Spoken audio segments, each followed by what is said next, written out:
नमस्कार साथियों, जय हिंद, वंदे मातरम। स्वागत है आपका अपने YouTube channel zero to hero A to Z पर।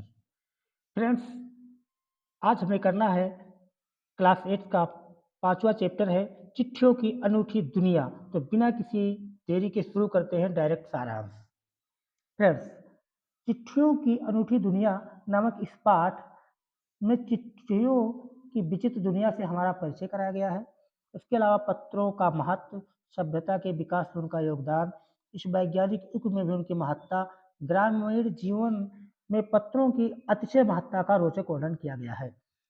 फ्रेंड्स, इस चैप्टर में ये बताया गया है कि चिट्ठियों की अनूठी दुनिया क्या है, ये हमारे लिए महत्व क्यों है, क्योंकि आज के समय में फोन्स, मोबाइल फोन्स, लैपटॉप, जहाँ एसएमएस, व्हाट्सएप, फेसबुक की जहाँ पर दुनिया है, वहाँ पे आज पत्रों की क्या अहमियत है, कैसे वो आज भी अलग हैं और आज भी उनकी इम्पोर्टेंस है, इस चैप्टर्स में ये बताया गया है। फ्रेंड्स, देखते हैं, पत्रों की दुनिया बहुत ही विचित्र है। वास्तव का महत्व हमेशा से रही है। आज संचार के अनेक नए नए साधन हो जाने पर भी पत्रों का महत्व कम करके नहीं आंका जा सकता। आज मोबाइल फोन पर आया एसएमएस पत्र जैसा संतोष नहीं दे सकता। पत्रों का स्वरूप लिखित होने के कारण मानव सभ्यता के विकास में इनका विशेष योगदान रहा है। पत्रों द्वारा मनुष्य को संदेश और प्रेरणा दोनों ही मिलता है। पत्रों को विभिन्न प्रांतों में विभिन्न नामों से जाना जाता है। पत्र को उर्दू में खत, संस्कृत में पत्र और कन्नड़ में कागज। फ्रेंड्स, ये पॉइंट्स हमें याद रखना है कि कौन से भाषा में क्या कहा जाता है। जैसे उर्दू में खत, संस्कृत में पत्र और कन्नड़ में कागज। तेलुगु में उत्तरम, जाबू और लेख तथा तमिल में काडिद नाम से जाना जाता है। पत्र हमारी यादों को लंबे समय तक ताज़ा बनाए रखते हैं। भारत में प्रतिदिन लगभग 4 करोड़ पत्र डाक में डाले जाते हैं, जो इसकी लोकप्रियता का प्रमाण है। प्राचीन काल में पत्रों को हरकारों के माध्यम से एक स्थान से दूसरे स्थान तक पहुंचाया जाता था। पहिए के आविष्कार के साथ ही इनकी रफ्तार में काफ़ी बदलाव आया। टेलीफोन विभाग के तार, वायरलेस तथा रेडार ने तो इसकी गति में पंख लगा दिए हैं। पिछली शताब्दी में डाक विभाग ने अपनी व्यवस्था तथा पत्रों को सही दिशा का विशेष प्रयास किया। पत्र संस्कृति के विकास के लिए इसे स्कूली पाठ्यक्रम में शामिल किया गया। विश्व डाक संघ ने 1972 से 16 वर्ष की कम उम्र वाले बच्चों के लिए पत्र लेखन प्रतियोगिता का आयोजन शुरू किया। ये मोस्ट इम्पॉर्टेंट है। क्वेश्चन आ सकता है कि विश्व डाक संघ ने कब शुरू किया, तो 1972 में। कितने वर्ष की उम्र के बच्चों को? 16। ये जो है हमारी स्कूली सिलेबस में आप लोग फ्रेंड्स देखे होंगे, हाई स्कूल और इंटर में पत्र लेखन जो है एक बड़ा पोर्शन होता है गेनिंग नंबर्स का। आज इस वैज्ञानिक युग में संचार के विभिन्न साधनों को तेज विकास ने पत्रों की दुनिया को प्रभावित किया है। ग्रामीण क्षेत्रों में अब भी इनकी महत्ता है। मोबाइल फोन के आविष्कार से पारिवारिक पत्रों की संख्या में कमी आई, पर व्यापारिक पत्रों की संख्या बढ़ती जा रही है। फ्रेंड्स, ग्रामीण क्षेत्रों में हो या कहीं पर भी हो, जैसे जैसे नेट का इस्तेमाल होना शुरू हुआ, फ़ोन्स का इस्तेमाल शुरू हुआ, जैसे जैसे पत्रों की संख्या जो हमारे व्यवहारिक जीवन में था, लोगों के बीच में था, वो तो कम हुआ। लेकिन जो प्रशासनिक कार्य हैं, जो सरकारी कार्य हैं, उनमें पत्रों की बहुत ही इम्पोर्टेंस है। शायद ही कोई ऐसा व्यक्ति हो जिसका पत्रों से वास्ता ना पड़ा हो, उसने पत्र का इंतजार ना किया हो, पत्र लिखा हो या किसी से लिखवाया हो, पर किसी न किसी रूप में पत्र अवश्य ही जुड़ा रहा है। फ्रेंड्स, आपको याद होगा, जब बचपन में जब मोबाइल फ़ोन नहीं थे, तो लोग एक दूसरे से गाँव में जो सबसे पढ़ा लिखा, जो जिसे जेंटलमैन कहा जाता था, जो पढ़ा लिखा व्यक्ति होता था, वही पत्रों को लिखता था और सबके पत्रों को ही पढ़कर सुनाता भी था। सैनिकों के लिए तो विशेष महत्व रखते हैं। सैनिकों के लिए जो है, जो बॉर्डर्स पे हमारे जो सोल्जर्स हैं, आपने एक गाना भी सुना होगा, संदेशे आते हैं हमें तड़पाते हैं। तो इनका जो है पहले की जो फीलिंग्स होती थी, जब पत्रों को हम देखते थे, तो उनका फीलिंग्स ही कुछ और होता था। उतना फीलिंग्स आज के मैसेज या व्हाट्सएप मैसेज को देखकर नहीं आता, जितना कि पहले चिट्ठी आती थी, उसकी एक अलग ही फीलिंग्स होती थी। पहले संचार का इकलौता साधन पत्र ही थे, पर अब तो अन्य साधन भी विकसित हो गए हैं। पत्र धरोहर का काम भी करते हैं। अनेक लोग इनका संग्रह करना अपना शौक समझते हैं। बड़े-बड़े लेखक, उद्यमी, कवि, प्रशासक या किसान की पत्र रचनाएं स्वयं में अनुसंधान का विषय है। पंडित नेहरू द्वारा इंदिरा गांधी को लिखे गए पत्र करोड़ों लोगों को प्रेरणा देते हैं। एसएमएस संदेश सजोकर नहीं रखे जा सकते, पर बड़ी हस्तियों के पत्र यादगार के रूप में सहेज कर रखे जा सकते हैं। दुनिया के अनेक संग्रहालयों में महान विभूतियों के पत्र देखे जा सकते हैं। पत्रों के माध्यम से तत्कालीन देश, काल और समाज को भलीभांति जाना समझा जा सकता है। अंग्रेजों द्वारा लिखे गए पत्र बाद में बहुत महत्वपूर्ण बन गए। महात्मा गांधी के तमाम पत्र महात्मा गांधी इंडिया लिखकर आते थे। क्वेश्चन यहाँ पे पूछ सकता है कि महात्मा गांधी के लिए जो पत्र आते थे वो किस नाम से आते थे, तो महात्मा गांधी इंडिया लिखकर आते थे। फ्रेंड्स, ये पॉइंट माइंड रखिएगा। आप अपने पास आए तमाम पत्रों का जवाब वह स्वयं दिया करते थे, गांधी जी स्वयं देते थे। उनके जवाबी पत्रों को लोग यादगार के रूप में फ्रेम में सजो कर रख लेते थे। पत्रों के आधार पर अनेक किताबें लिखी गई हैं। पत्र दस्तावेज जैसा ही महत्व रखते हैं। निराला के पत्र हमको लिखो है कहा, पंत के 200 पत्र बच्चन के नाम, ये भी जो है हमको लिख लेना है कि निराला जी की जो कीर्ति है उन्होंने क्या लिखा है, हमको लिखो है कहा, और पंत जी का 200 पत्र बचपन के नाम, मोस्ट इम्पॉर्टेंट। आज इसके प्रमाण है। प्रेमचंद्र नवोदित लेखकों को पत्र के माध्यम से प्रेरित करते थे। नेहरू, गांधी जी, रविन्द्रनाथ टैगोर के पत्र प्रेरणा स्रोत होते थे। कठिन परिस्थितियों में इनसे पथ प्रदर्शन मिलता है। स्वतंत्रता प्राप्ति के बाद पत्रों के आदान प्रदान का सिलसिला तो हुआ। डाक विभाग की गुडविल सबसे अच्छी है। जो डाक विभाग की जो जवाबदेही है, जो उसकी इच्छाएं हैं, जो उसकी भावना है, वो बहुत अच्छा है। विभाग लोगों को जोड़ने का काम करता है। जन जन तक इसकी पहुंच है। शहर के आलीशान महल में जी रहे पहाड़ी लोग हों, मछुआरे हों या राजस्थान प्रांत के वासी, पत्रों का इंतजार सबको बेसब्री से रहा है। डाक विभाग केवल पत्रों को ही लोगों तक नहीं पहुंचाता, वो इससे भी जरूरी चीज़ें मनी ऑर्डर भी उन तक पहुंचाता है।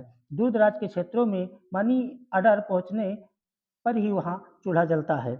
गरीब बस्तियों में डाकियों को देवदूत के रूप में देखा जाता है। क्वेश्चन यहाँ से पूछ सकता है कि गरीब बस्तियों में डाकियों को किस रूप में देखा जाता है, तो देवदूत के रूप में, क्योंकि उसी के आने से उन्हें पैसा तथा खुशियाँ मिल पाती हैं। फ्रेंड्स, आपने बचपन में फील किया होगा कि जो है पैसे आज तो गूगल पे हो जाते हैं, बैंक में डायरेक्ट ट्रांसफ़र हो जाते हैं, लेकिन पहले ऐसी सुविधाएं नहीं थी। पहले मनी ऑर्डर से ही जब कोई बाहर, कोई प्रदेश में या कोई देश से बाहर कहीं जाते थे, तो वहाँ पर जो है पैसे जब भेजते थे तो मनी ऑर्डर से आता था। अब तो डायरेक्ट अकाउंट में आ गया, गूगल पे, फ़ोन पे, बहुत सारे जो है पेमेंट्स से रिलेटेड बहुत से सारे ऐप लॉन्च हो गए हैं। लेकिन पहले खुशी कब आता था, जब मनी ऑर्डर चिट्ठी के साथ में मनी ऑर्डर आता था, मज़ा आ जाता था। पत्र जैसा संतोष फ़ोन या एसएमएस का संदेश नहीं दे सकता। देखिए, अभी तक हमने इसका समरी पढ़ लिया कि ये समरी क्या है। अब हमें इससे रिलेटेड कुछ क्वेश्चंस को भी कर लेना है, जिससे जितने भी डाउट्स हैं वो क्लियर हो जाए।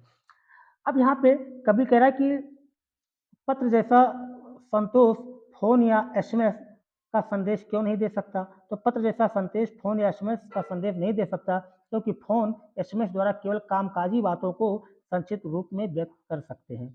पत्रों द्वारा हम अपने मनोभावों को खुलकर व्यक्त कर सकते हैं। पत्रों से आत्मीयता झलकती है। इन्हें अनुसंधान का विषय भी बनाया जा सकता है या कई किताबों का आधार है। पत्र राजनीति, साहित्य तथा कला क्षेत्र में प्रगतिशील आंदोलन के कारण बन सकते हैं। ये क्षमता फ़ोन या एसएमएस द्वारा दिए गए संदेश में नहीं है। पत्रों का आकार बड़ा और उनका अस्तित्व अस्थायी होता है, जिन्हें भविष्य के लिए संभाल कर रखा जा सकता है।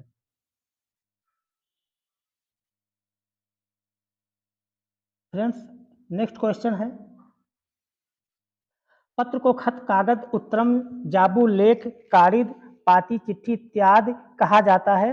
तो इनसे संबंधित भाषा का नाम बताना है। अब हमें याद रखना है कि जो खत है उसे हम उर्दू में कहते हैं, कागज जो है कन्नड़ में कहते हैं, उत्तरम जो है तेलुगु में कहते हैं, और जाबू तेलुगु में कहते हैं, लेख तेलुगु में कहते हैं, यानी जाबू और लेख दोनों तेलुगु में कहते हैं, कारिद तमिल में कहते हैं, और पाती अपने प्यारे हिंदी में कहते हैं, और चिट्ठी भी जो है हिंदी में ही कहते हैं, पत्र संस्कृत में कहते हैं।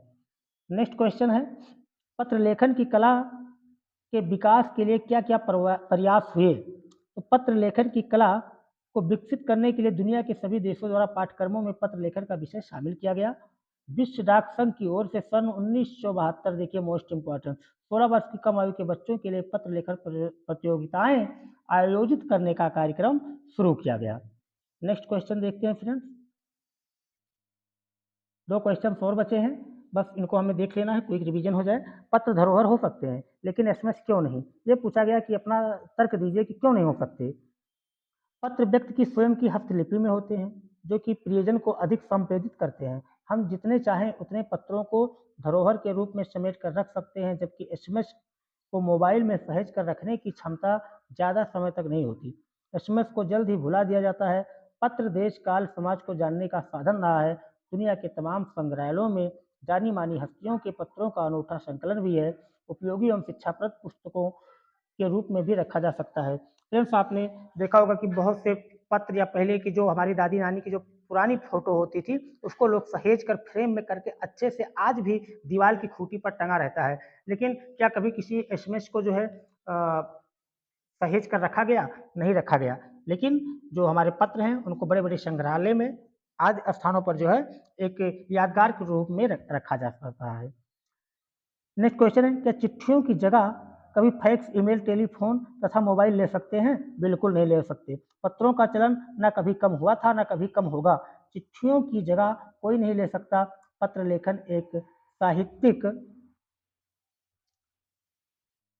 लेखन एक साहित्यिक कला है, परंतु परंतु फैक्स, ईमेल, टेलीफोन तथा मोबाइल जैसे तकनीकी माध्यम से केवल कामकाज के क्षेत्र में महत्वपूर्ण है। आज ये आवश्यकताओं में आते हैं, फिर भी ये पत्र का स्थान नहीं ले सकते। सबसे महत्वपूर्ण बात यह है कि पत्रों में से जो आत्मीयता, प्रेम और लगाव मिलता है वो संचार के इन साधनों से कभी नहीं मिल सकता, क्योंकि पत्र में जो होता है वो अपने हार्ट टचिंग, हार्ट फीलिंग निकल कर आता है। एक अजीब सी फीलिंग होती है, लेकिन मैसेज में ऐसा कोई फीलिंग नहीं होता। फिर नेक्स्ट क्वेश्चन देखते हैं, किसी के लिए बिना टिकट सादे लिफाफे पर सही पता लिखकर बैरंग भेजने पर कौन सी कठिनाई आ सकती है? तो इसका आंसर है, बिना टिकट सादे लिफाफे पर सही पता लिखकर पत्र बैरंग भेजने पर पत्र को पाने वाले व्यक्ति को टिकट की धनराशि जुर्माने के रूप में देनी पड़ सकती है। कई बार में पत्र सही पते पर नहीं पहुंचता या फिर पत्र वापिस आ सकता है। पहले जब पत्र को भेजते थे तो उसपे एक डाक टिकट लगाते थे। अगर इस प्रकार से अगर डाक टिकट नहीं लिखा है तो जिसके पास वो पत्र पहुंच रहा है तो क्या कारण हो सकते हैं? एक तो उसे जुर्माना भरना पड़ सकता है जो रिसीव करता है, या तो सही पते पर नहीं पहुंचेगा, या फिर पत्र जो है वापस आ जाएगा। फ्रेंड्स, नेक्स्ट क्वेश्चन देखते हैं। नेक्स्ट और अंतिम क्वेश्चन, पिन कोड भी संख्याओं में लिखा गया है, पते पर लिखा जाता है, वो कैसे? अच्छा फ्रेंड्स, सबको पता होगा कि अपने अपने एरिया का सबका एक पिन कोड होता है, तो जिसका जो पिन कोड हो कमेंट में जरूर बताइएगा। पिन कोड किसी खास क्षेत्र को संबोधित करता है। ये पत्र किस राज्य के क्षेत्र का है, इसके साथ व्यक्ति का नाम और नंबर आदि भी लिखना पड़ता है। पिन कोड का पूरा रूप है postal index number, most important, इसको याद कर लेना क्योंकि ये चैप्टर में मेंशन है पिन, तो पूछ सकता है पिन का फुल फॉर्म क्या होता है, तो पोस्टल इंडेक्स नंबर। और ये कितने अंकों का होता है? 6 अंकों का होता है। हर एक का खास स्थानीय अर्थ होता है, जैसे एक अंक राज्य का, दूसरा और तीसरा अंक उप क्षेत्र का, अन्य क्रमशः डाकघर आदि के होते हैं। इस प्रकार पिन कोड भी संख्याओं में लिखा गया एक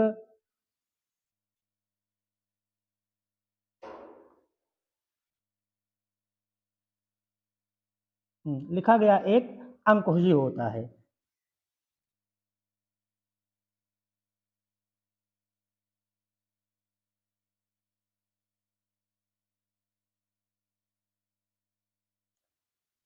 फ्रेंड्स, एक क्वेश्चन और रह गया था, उसको देख लेते हैं।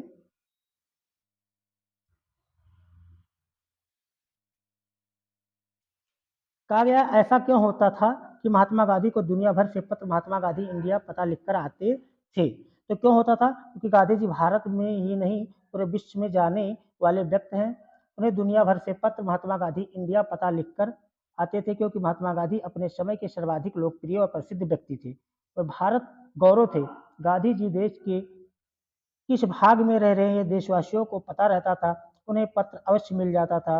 वे किसी एक परिवार या स्थान के न होकर पूरे भारत के प्रतिनिधित्व करते थे, इसलिए कई लोग महात्मा गांधी इंडिया लिखकर उन्हें पत्र भेज दिया करते थे। तो फ्रेंड्स, कैसा लगा आज का वीडियो कमेंट करके जरूर बताइएगा, और एमसीईआरटी के जितने भी चैप्टर्स हैं उनको बहुत जल्द कवर कर लिया जाएगा।